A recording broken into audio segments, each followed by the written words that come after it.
Baik, perkenalkan nama saya Wahyu Pangodian Siburian dengan NIM B1A122189. Soal yang pertama, apa yang dimaksud dengan hukum perikatan dan bagaimana perbedaan antara hukum perikatan dengan hukum perjanjian? Jelaskan dengan mengemukakan contohnya. Baik, yang dimaksud dengan hukum perikatan adalah bagian dari hukum yang mengatur kewajiban dan hak antara individu atau hak pihak yang terlibat dalam suatu hubungan hukum. Perbedaannya dengan hukum perjanjian terletak pada sifatnya, di mana hukum perikatan tidak selalu memerlukan adanya perjanjian tertulis atau lisan. Sebagai contohnya, ketika seseorang memesan makanan di restoran, mereka memiliki kewajiban untuk membayar setelah makanan disajikan meskipun tidak ada perjanjian tertulis. Soal yang kedua, apa yang dimaksud dengan perikatan yang lahir karena undang-undang dan bagaimana perbedaan-perbedaan perikatan yang lahir karena undang-undang? Jelaskan dengan mengemukakan contohnya. Perikatan yang lahir karena undang-undang adalah kewajiban yang timbul secara otomatis karena adanya peraturan hukum.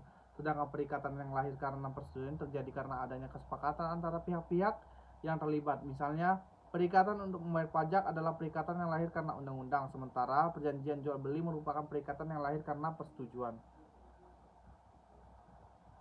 Soal nomor 3, untuk sahnya suatu perjanjian menurut pasal 1320 KUH, perdata harus memenuhi secara subjektif dan secara objektif. Apa yang dimaksud dengan syarat subjektif dan bagaimana perbedaan antara syarat subjektif dengan syarat objektif? Jelaskan dengan mengemukakan contohnya.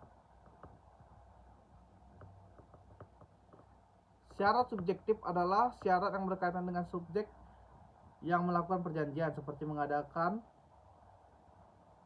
kemampuan untuk mengadakan perjanjian, sementara syarat objektif adalah syarat yang berkaitan dengan objek perjanjian, seperti kebolehan objek tersebut untuk diperjanjikan. Contohnya, dalam sebuah kontrak jual beli mobil, syarat subjektif adalah kedua belah pihak harus cakap hukum, sedangkan syarat objektif adalah objeknya harus halal dan mungkin untuk diperjanjikan. Soal nomor 5, apa yang dimaksud dengan asas passun servanda dan bagaimana perbedaan antara asas passun servanda dengan asas kebebasan berkontrak? Jelaskan dengan mengumpulkan contohnya.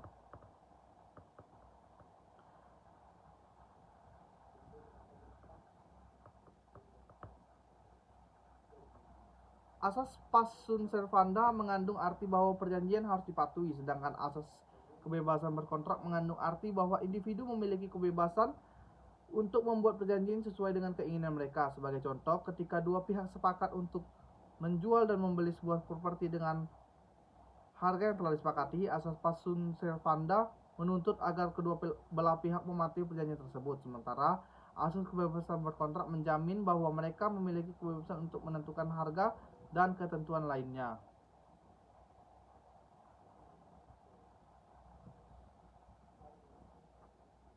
Soal nomor 6,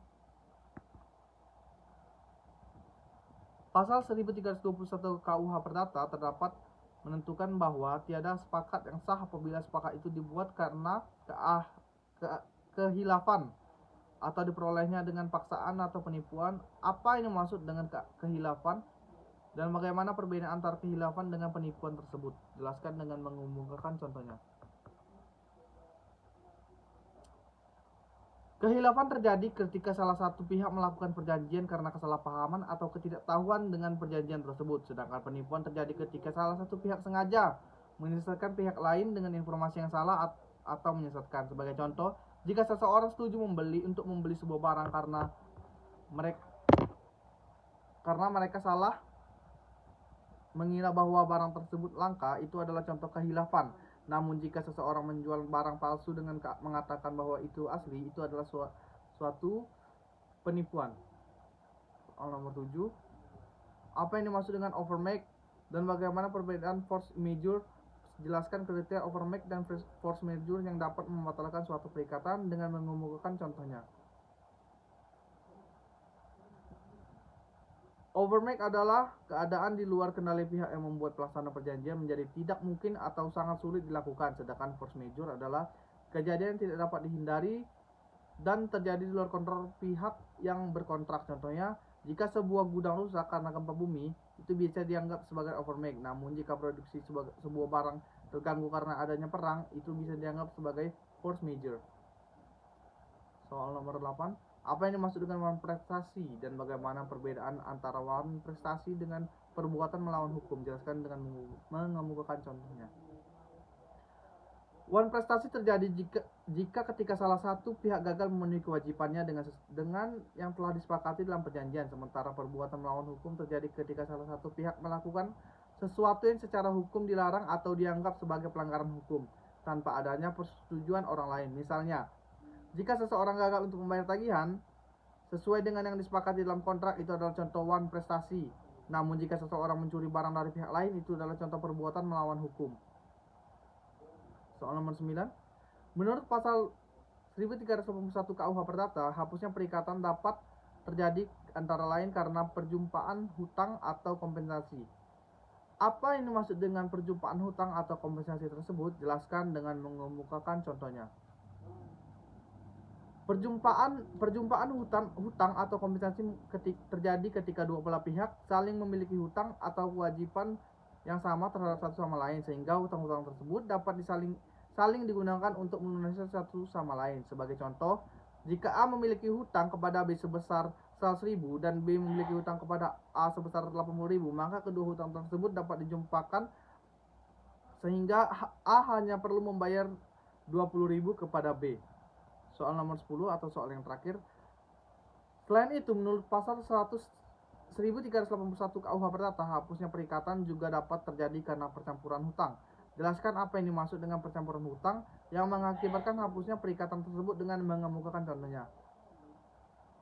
Percampuran hutang terjadi ketika hutang-hutang yang berbeda yang dimiliki oleh dua pihak digabungkan untuk menjadi satu, sehingga sulit untuk membedakan antara hak dan kewajiban masing-masing pihak. Misalnya, jika seseorang memiliki hutang kepada dua kreditur yang berbeda dan kemudian pihak ketiga membayar salah satu hutang tersebut atas nama orang tersebut tanpa sepengetahuan pihak kreditur, maka terjadi percampuran hutang yang mengakibatkan hapusnya perikatan. Baik, sekian dari saya. Jika ada salah kata, saya mohon maaf. Terima kasih.